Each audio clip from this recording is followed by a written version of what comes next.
भगवान राधा कृष्ण के साथ, राधा के साथ, गोपियों के साथ, ग्वालों के साथ नृत्य कर रहे हैं। वहीं पर नरसिंह जी भी गोप के रूप में, एक ग्वाले के रूप में गए। जलती हुई मसाल किसी ग्वाले ने नरसिंह जी के हाथ में पकड़ा दी। अब नरसिंह जी भगवान को देखकर भूल गए। कब वो मसाल जलती हुई, वो लकड़ी के ऊपर, मसाल कैसी थी, लकड़ी थी, उसके ऊपर आग जल रही थी, वो लकड़ी खत्म हो गई और कब नरसिंह जी का हाथ जल गया, नरसिंह जी को पता नहीं चला, क्योंकि वो तो शरीर में थे ही नहीं, मन से प्रभु की ओर जुड़े थे। भगवान ने दूर से देखा नरसिंह का हाथ जल रहा है, दौड़ कर आए और अपनी पीतांबर में हाथ को छुपा लिया, और जो ही निकाला तो हाथ जैसा था उससे भी सुंदर हो गया। अब नरसिंह को देख करके ठाकुर जी कहते हैं, क्यों भक्त, तो यहाँ का तो है नहीं, जिंदा मनुष्य को यहाँ कौन लेकर आया। नरसिंह जी तो ठाकुर जी को देखते ही कुछ उत्तर देता बनता नहीं है, क्या बोले, चुपचाप खड़े हैं। ठाकुर जी फिर पूछते हैं, अठिने जिंदा मनुष्य नहीं आ सके, कुड़ लाया था ने, कौन लेकर आया तूने। नरसिंह जी तुरंत महादेव जी की ओर इशारा कर देते हैं। महादेव जी कहवे, देख केड़ो फसायो मने, खुद मार से बोले मने लेट चलो लेट चलो, खुद नहीं बोले कि मैं भक्ति करी मैं आयो। ठाकुर जी नरसिंह का हाथ पकड़ करके महादेव जी के पास लेकर आवे। बाबा जी थाने तो ठा है, अठने जिंदा मनुष्य नहीं आ सके थे, इन्हें की कर लाया।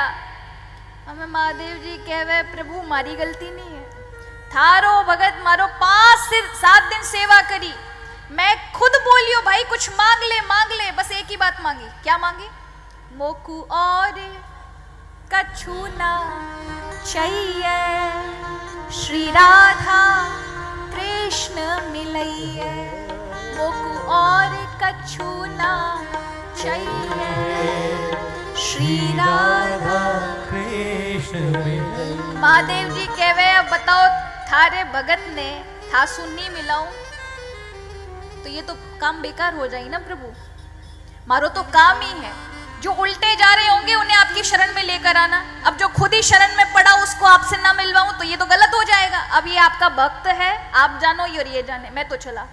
और महादेव जी वहां से अंतर ध्यान हो गए। अब भगवान ने नरसिंह को देखा, जिसने मेरे लिए इतना सब कुछ छोड़ा, मेरी भक्ति की, आज महादेव जी की, क्योंकि जिसको महादेव जी ने पकड़ा है और भगवान की शरण लगाया है उसको प्रभु कभी छोड़ नहीं सकते। ये इस जगह से सीखना आप, जो आरंभ में शिव जी के भक्त और बाद में भगवान कृष्ण के, राम के, नारायण के भक्त रहे, इसका अर्थ है कि आपको शिव जी ने हरि की भक्ति सौंपी है, यानी अपना सर्वस्व प्रदान कर दिया। शिव और विष्णु भगवान में अंतर नहीं है, दोनों एक ही रूप है, किंतु इस संसार में केवल ये 2 ही देवता हैं जो आपको मुक्ति प्रदान कर सकते हैं, संसार के आवागमन के चक्र से छुड़ा सकते हैं। बाकी और कोई देव शक्ति इत्यादि में महाराज ये नहीं है। हाँ, माँ भगवती को अगर कहें तो देवी विष्णु और शिव का स्वरूप है, इसलिए उनमें कोई अंतर नहीं है, चाहे वो शिव है चाहे विष्णु, दोनों ही कह सकते हो।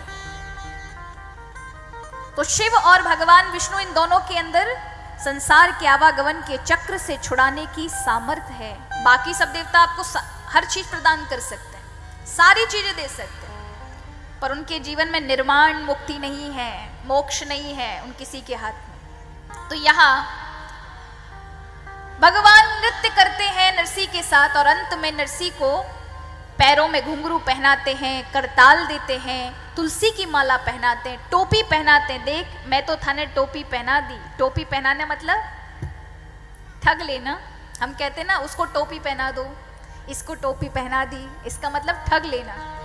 तो भगवान कहते, देखो मैंने तो तुझे ठग लिया क्योंकि तू मेरा हो गया, अब मैंने तुझे टोपी पहनाई है इसलिए तू किसी को मत ठगना।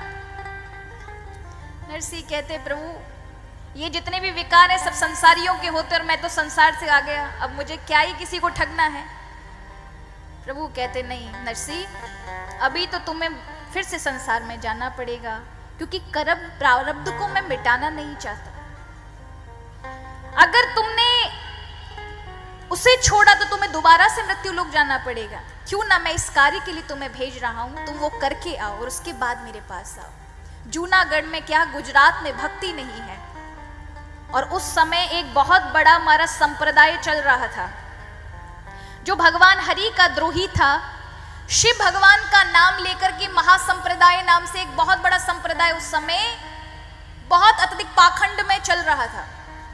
शिव जी को आगे रख करके और भगवान श्री हरि के मंदिर को, उनका भक्तों को मारते थे।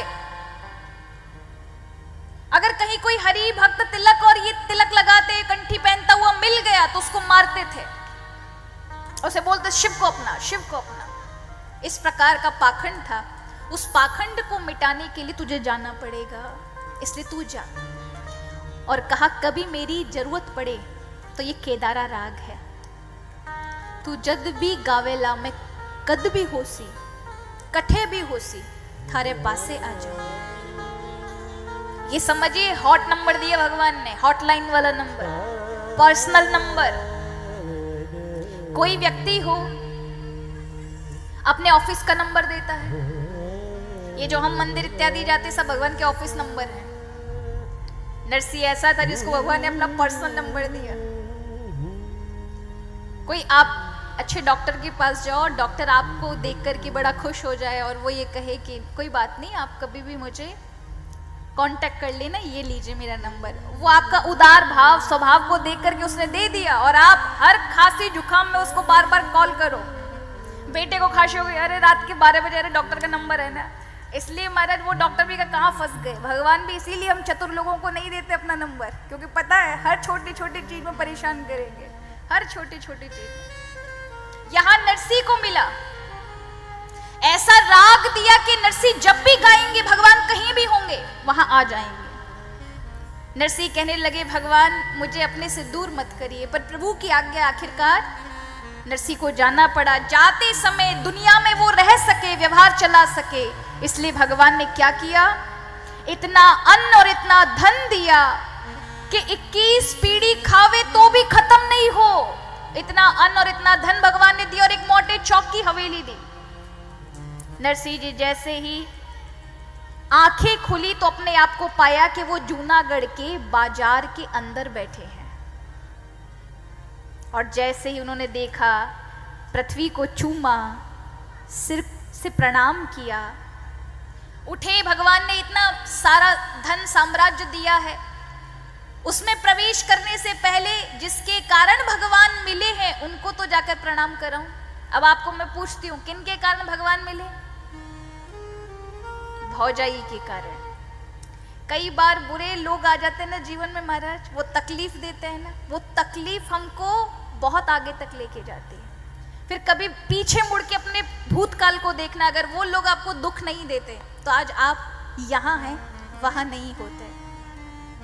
आज नरसिंह जी जाते हैं भौजाई के पास, और भौजाई रे पास से जार महाराज प्रणाम करे। यहाँ गांव वाले तो ऐसे ही थे महाराज, दुष्ट प्रवृत्ति के, भक्ति तो थी नहीं। तो नरसिंह जी की भौजाई के पास जाके कहते, ओ थारो देवर आ रही है और केड़ो गैलो बनन आ रही हो, पागल बनन आ रही हो।